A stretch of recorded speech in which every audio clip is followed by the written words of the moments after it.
Let's take a look at Niger. It's actually one of the poorest spots on our planet. Parts of Niger are mostly like a desert, so rain is pretty rare and the land turns really dry. Also, it doesn't have a coastline, which means swapping things and doing trade with other countries isn't that easy. And you know what else? Quite a lot of people in Niger can't read or write, which makes it hard for them to learn new things, which hinders their growth and productivity. And just a few days ago, something really important happened that made things even worse. The country's president, Muhammad Bazoom, was overthrown and detained by his own presidential guard, and the commander of the presidential guard, General Abdourahmane Tchiani, proclaimed himself as the leader of a new military junta. Instantly after this happened, powerful countries from the West started chattering about it.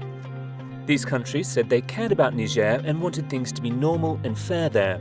Surprisingly, they talked about democracy and want Niger's people to choose their leaders through voting. But you might be curious why these countries from the West care so much about a place that not many people even know on the map. Maybe these Western countries are concerned about democracy, or there could be something else they're interested in for themselves. Let's find out. So stay tuned today as we will be discussing how this coup happened and why these Western and European countries are now worried about Niger's people. On the 26th of July, there was a coup in Niger. The president, Muhammad Bazoom, got kicked out of his job by his own guards. The leader of these guards, General Abdourahmane Tchiani, decided he was in charge now. They closed down borders, suspended state institutions, and declared a curfew. Niger is facing a tough time now with many countries putting sanctions on it. It's just had its fifth military takeover since it became independent, and this is the first one since 2010. But things are quite different this time, due to some reasons. There are loud noises coming from the Western and European countries. They're really concerned about the people in Niger, and they want the democratic process to get back on track soon. The first thing the Western countries did was to condemn the coup. Germany, France, and the European Union have suspended development aid and budget support to Niger. But in the main city of Niger, Niamey, people came out to show they like the coup makers. They even protested near the French embassy, and there are lots of French soldiers still in Niger. Being mad at France is a big issue for how people see the whole western side in the Sahel. This anger is kind of true because of things that have happened in the past, and Russia is making this feeling even stronger as its influence is growing more in Mali and Burkina Faso. But there's a difference with Germany. They don't have this same problem like France. They aren't trying to control things. This is why people usually think of Germany in a good way. They've been working with African places on growing and giving money without being bossy. But have you wondered why these Western and European countries are so worried about Niger, a place that most people don't even know where to find on a map? Well, let's take a look at this map.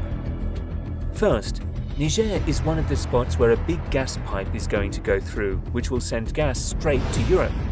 And they need this gas because they don't want to use gas from Russia, and everyone knows why. This special pipeline, which would be about 5,600 kilometers long, could also give energy to 11 countries on the African coast. It will go all the way to Morocco and then join up with the energy systems in Spain or Italy. This idea got a new push after Russia couldn't supply gas to the European Union last year. Secondly, at a meeting in the capital city of Nigeria, Abuja, last June, the energy ministers from Algeria, Nigeria, and Niger got together. They talked about making another big gas pipeline called the Trans-Saharan gas pipeline. This pipeline could carry a lot of gas, around 30 billion cubic meters every year, from these three countries to Europe. Imagine a pipeline that's 4,128 kilometers long. It would start in Warri, a place in Nigeria, and go to a gas hub called Hassi Armel in Algeria. On the way, it would pass through Niger. The old leaders had already said okay to this idea, but the new leaders who just took charge last week don't seem as excited about it anymore. So the situation after the coup in Niger looks like a competition between two groups in Africa, one from the east and one from the west. The old president, Muhammad Bazoom, liked Europe and was friends with France. France used to get important things like uranium from Niger, but now The new leader, General Abdourahmane Tchiani, used to be in charge of the president's guards. He's more connected to Russia and has already stopped sending important things to France. The European Union, EU, is already really involved in the argument and wants to keep doing business with Niger. On the other side, Russia is also working hard to make friends with African leaders. They're giving things like free grain and cheaper money so that they can build nuclear power stations. And this doesn't end here.